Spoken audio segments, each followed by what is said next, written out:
Hello and welcome to this walkthrough the project of Value Investor that I have been developing with Absiva. And just to give you some background, this is a pretty much a project that tries to make an approach on how to provide a confident forecast regarding stock market predictions. So we have worked with a very defined historical data set. To be very precise, we worked with all 2020 and part of 2021, which both of them have been affected by the pandemics. So it's a very interesting labs that we have been studying.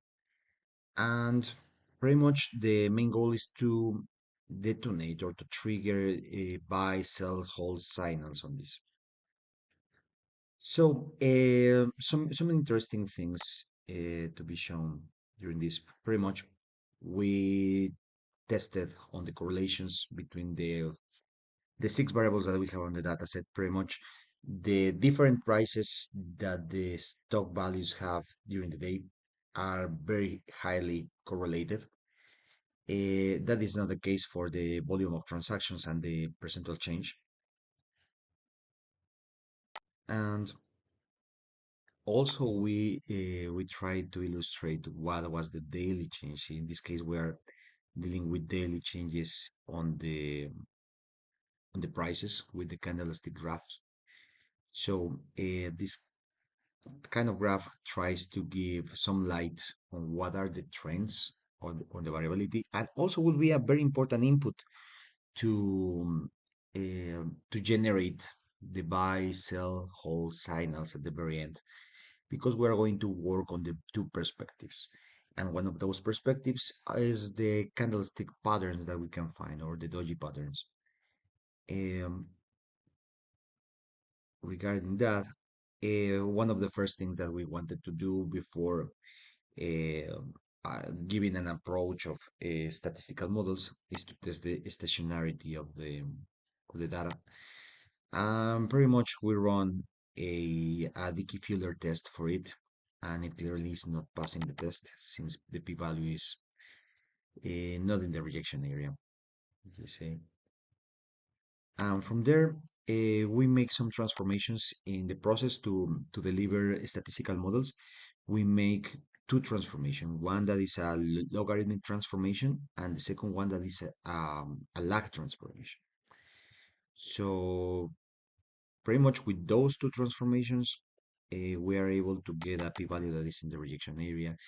That means that we are able to transform, we are able to make the series stationary. From there, we also give it a shot to see the trends and the seasonality. We can see clear trends during the year, the 2020 year.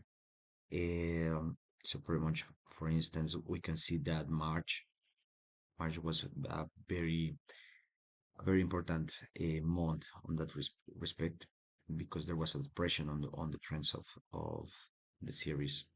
This is an individual series for a Russian petroleum company. And also we can see that the seasonality, pretty much the cycles are being repeated every now and then, being in almost in trimesters, right? Pretty much we have cycles being repeated there, and we're showing the receivables, and apparently we have a non-specific trend there. So one of the first things after converting everything to a stationary series is we would like to see the graphs for autocorrelation and partial autocorrelation that will determine the parameters that we will do in our statistical models. So pretty much we see that the partial autocorrelation and also the correlation, uh, we have the first significant uh, The first significant lag out of it at 4. So that will be pretty much meaning that we will be dealing with values of P and Q equal to 4. And from here, we are developing some statistical models on a daily basis. And pretty much of the transformation, these models are based on a mobile average, in a moving average. So pretty much we are getting lines that go through all the data that are not really reflecting the fluctuations in the series.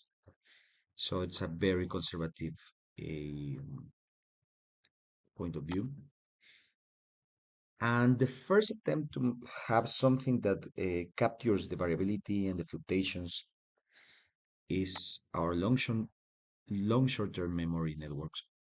And in this regard, we are pretty much setting this with the following architecture. So for the first iteration on the long short-term memory model, we are working with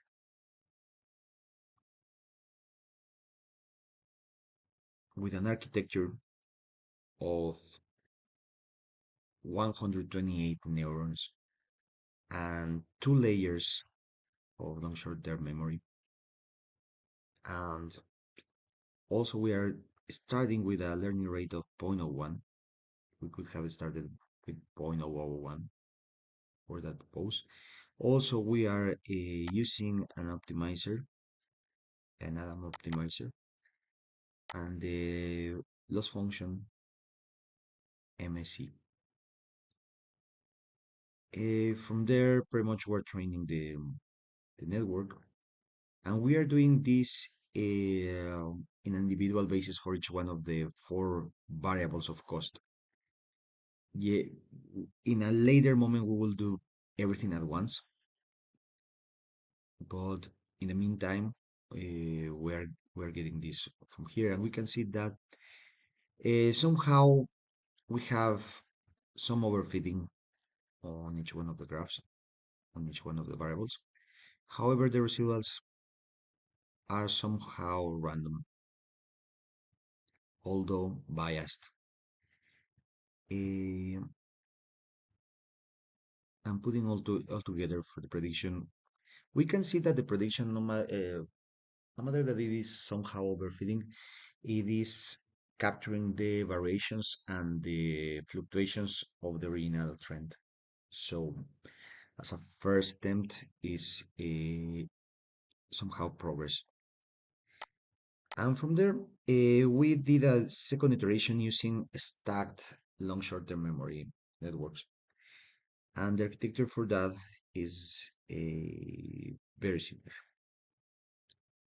Let's see here. So pretty much what we are doing with this is stacking layers of LSTM layers, and the architectures that we are following pretty much is regarding the values that we have of neurons and so on.